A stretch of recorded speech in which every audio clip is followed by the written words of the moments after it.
Hola mis amores, ¿cómo están? Ay, hace mucho tiempo que no nos veíamos.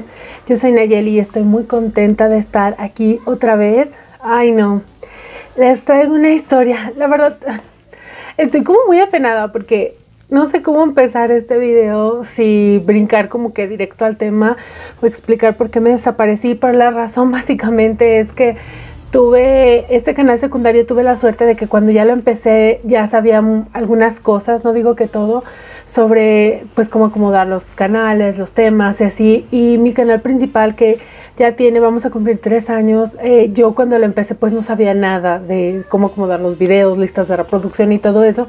Entonces decidí dedicarme unas semanas a arreglarlo. Estoy abriendo un Patreon por si quieren seguirme ahí también. Les voy a hacer un video contándoles toda la información para que ustedes tengan acceso y puedan decidir si quieren apoyarme. Y también estoy trabajando en el sistema de membresías de mi canal principal, al cual te invito a seguirme y a suscribirte si te gusta echar chisme. Tenemos una comunidad muy bonita y muy agradable y es mi intención crear aquí otra igual. Pero bueno, ya con esta entrevista, y de verdad una disculpa, estoy muy apenada de haberme alejado bastante tiempo, quiero comenzar. Hoy les traigo el caso del hombre que vivía en el ático. Es el caso de Dolores O'Stray. Y como introducción les voy a contar que el esposo de Dolores, Fred O'Stray, sentía que se estaba volviendo loco porque escuchaba ruidos, veía que le desaparecían cosas y pensó por muchos años que estaba siendo acosado por un fantasma. Si estás intrigado, prepárate tu cafecito, prepárate tu tecito y vamos a comenzar.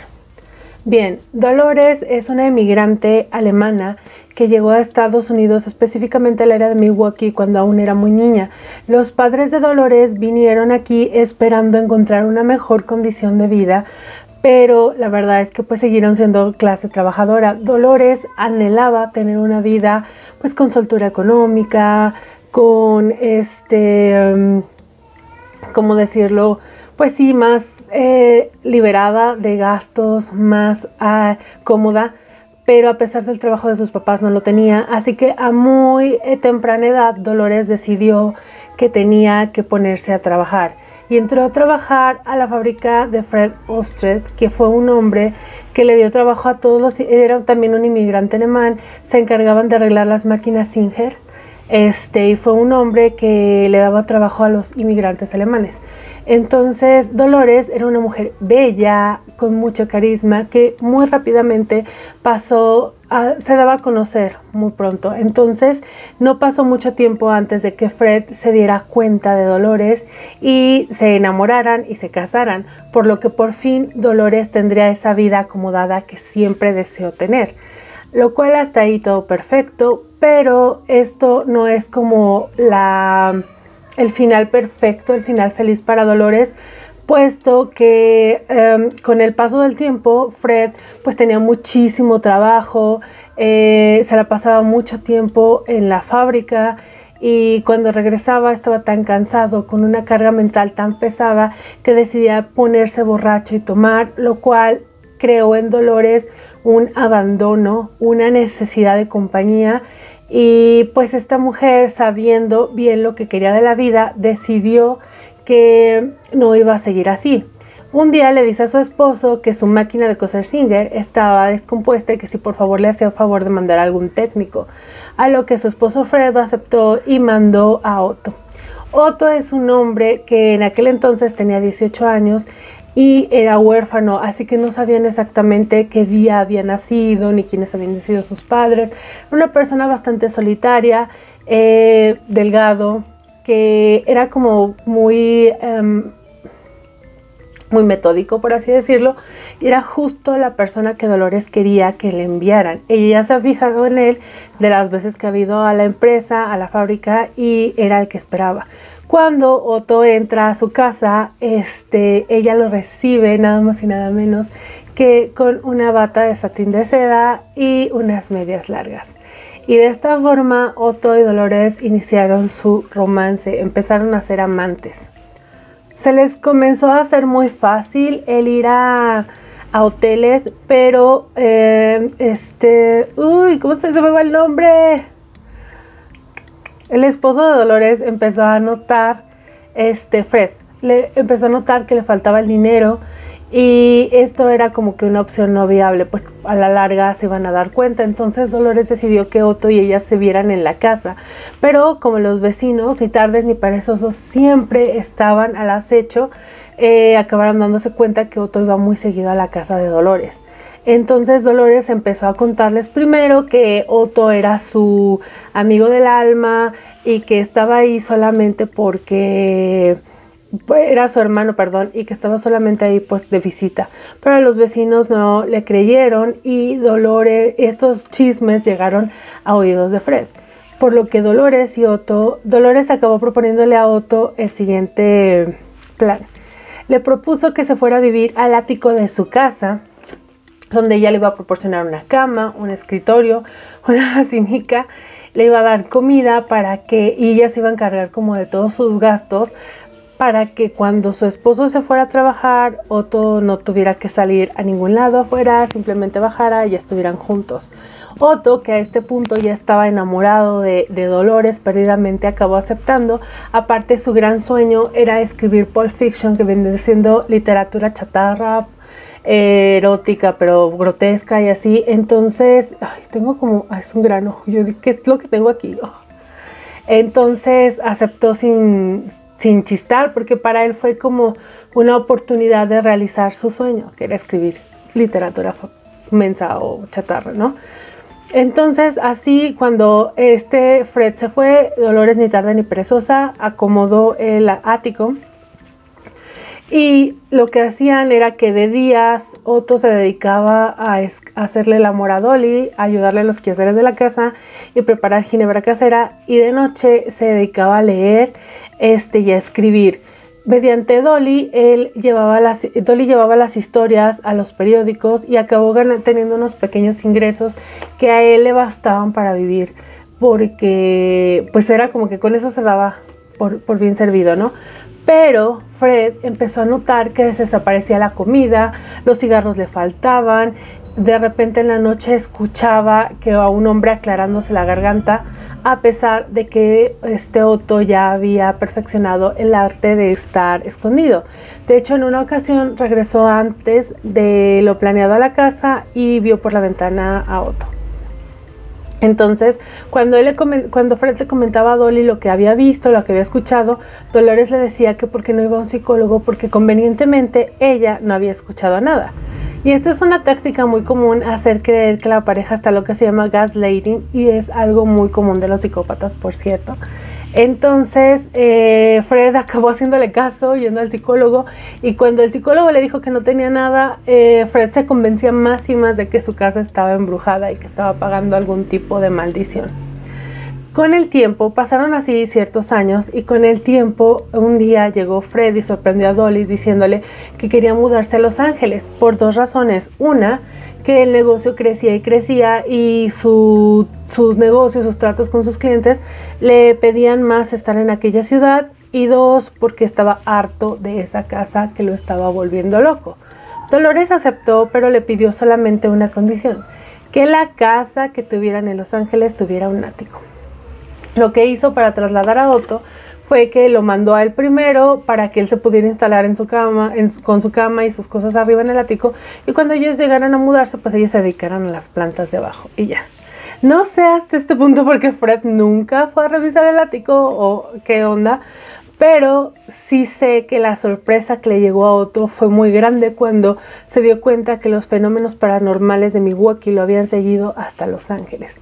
Por lo cual se empezó a frustrar mucho más, se dio a la bebida más y empezó a desquitarse con Dolly. A este punto Otto ya estaba súper enamorado de Dolly y se había vuelto mucho más posesivo al grado de pedirle que dejara a Fred. Dolly le dijo que no podía hacer eso porque Fred era el mecenas de los dos y ella no tenía un solo ahorro, iban a ser indigentes si lo dejaba. Entonces, muy a su pesar, Otto tuvo que aceptar este trato. Pero en una ocasión, cuando Fred estaba discutiendo muy acaloradamente con Dolly, Otto, por miedo a que fuera a lastimar a Dolly, bajó con 2 pistolas de la casa y le apuntó sin consideración a Fred. Dolly se quedó así, petrificada. Fred no veía nada. Cuando giró se dio cuenta y lo único que alcanzó a decir, ah, siempre fuiste tú. Y Otto le dio varios disparos. Dolly se quedó callada, perpleja, pensando. Se dieron un minuto para pensar qué hacer y al final ambos decidieron que lo mejor era que iban a fingir que se trataba de un robo que había salido mal. Le quitaron el reloj de diamantes a Fred. Otto los llevó arriba junto con las pistolas y encerró a Dolly en un armario con llave, para que cuando Otto llegara al ático, Dolly se pusiera a gritar como loca, los vecinos acabaran escuchándola y al llegar la policía encontraran el cuerpo de Fred tirado y a Dolly la escucharon golpear duramente el armario. La abrieron y encontraron a Dolly lánguida, pálida y muy triste, gritando el nombre de su amado Fred. Dolly les describió los hechos diciendo que había entrado un ladrón en la casa, había atacado a Fred y le había robado el reloj de diamantes, pero la había encerrado a ella y que ella no había podido hacer nada. La policía primero creyó la historia de Dolly porque la vieron muy angustiada, pero empezó a despertar mucho las sospechas de ellos cuando le preguntaron a Dolly cómo era su relación con Fred y esta dijo que nunca peleaban, que su relación era perfecta. Ellos empezaron como a cuestionarse mucho eso, además de que posteriormente, después de la muerte de Fred, Dolly vendió esa casa y se compró una nueva con un ático. Y cuando los policías le preguntaron por qué, ella dijo que simplemente no quiere vivir en la casa donde había estado muerto su marido. Este no es el final feliz que Otto esperaba, puesto que siguió viviendo en el ático y como ya lo hacía de forma autómata, no se cuestionó nada, mientras Dolly salía afuera y disfrutaba de la vida con sus muchos amantes. Un año después de la muerte de Fred, Dolly decidió tener un novio, un abogado, y a él le regaló el reloj de diamantes que Otto le había quitado a Fred. Sorpresivamente el nuevo novio lo reconoció, pero ella le dijo que simplemente lo había encontrado en la casa y que quería que ella lo tuviera. Como este hombre también estaba muy ocupado, Dolly se hizo amante de un actor también, intento de actor, y tenía relaciones con él mientras el otro estaba ocupado. A le pidió un favor, le pidió que escondiera una de las pistolas de las cuales habían matado a Fred, pero a ella le dijo que se parecía a las que habían matado a su esposo y que no quería que la policía se confundiera. Así que el amante, ni tarde ni perezoso, fue y tiró las pistolas, tiró la pistola al río. De igual forma, le pidió Dolly a su vecino que si le hacía favor de enterrar la otra pistola, porque no quería que le recordara el asesinato de su esposo. El vecino aceptó de buena gana y la enterró en su patio. Ok, hasta ahí todo bien. Pero Dolly acabó cansándose de su amante y al terminarlo, no lo tomó nada bien y fue y le contó a la policía lo que había pedido Dolly que hiciera con la pistola. Fueron y encontraron la pistola en el río y como ya tenían y sospechaban mucho de Dolly, fueron y la detuvieron. Aparte, en cuanto se supo todo esto, el vecino también fue a confesar y sacó la pistola del jardín y se las entregó a la policía. Dolly fue detenida, pero había un gran problema. Había un hombre viviendo en el ático. Así que Dolly le pidió a su pareja, al abogado, que por favor le llevara comida al ático a su hermano que tenía unos días viviendo con ella como indigente. Esto lo súper extrañó, pero aceptó y fue a llevar la comida. Cuando abrió, Otto lo vio de forma apacible y como tenía años que no hablaba con nadie y no veía a nadie, decidió contar todo. Contó desde cómo le hacía el amor a Dolly, aun cuando ella era pareja de él. Contó lo que le había hecho a Fred, contó todo, que tenía 10 años viviendo ahí encerrado. Y el abogado se enojó obviamente y le pidió que se fuera de la casa. Él aceptó, ya estaba resignado y harto de esa vida. Y bueno, resulta que en el juicio pues no se encontraron pruebas para culpar a Dolly porque las pistolas ya estaban demasiado corroídas por el clima y Dolly salió libre. Pasaron 7 años, ella siguió viviendo 7 años con esta persona, con este abogado, pero ella se hartó de él y decidió terminar, aparte de que él la encontró con otro amante y decidiendo que ya había tenido suficiente, que ya le había aguantado mucho a esta mujer, decidió ir a la policía y contar todo, contar la historia de Otto, contar la historia de cómo había podido ser encerrada a Dolly en el armario. Y la policía encontró a Otto en Canadá, quien se había cambiado el nombre y estaba casado. Lo trajeron, lo juzgaron y la defensa de Otto se centró mucho en decir que el carácter de Otto era como de un niño y que Dolly, como la femme fatal que era, había estado abusando de él y lo había manipulado. Aún así, Otto fue encontrado culpable, a Dolly también fue encontrada culpable, pero el crimen ya había sido prescrito. O sea que Otto dejó la cárcel como un hombre libre. Igual Dolly, pues no se encontraron muchas cosas que la vincularan porque, como les dije, las armas ya habían estado muy dañadas. Entonces también salió libre, se fue y se casó vivió 30 años con una persona y 7 días después de haberse casado con esa persona murió y ella le heredó todo a él. Y hasta aquí la historia. ¿Ustedes qué piensan? ¿Realmente fue Dolly quien manipuló a Otto? ¿Fue justa la sentencia? Al parecer nadie pagó por el crimen de Fred. Coméntenme todo aquí abajo, ¿va? Yo los leo. Les mando un beso. Los quiero. Bye.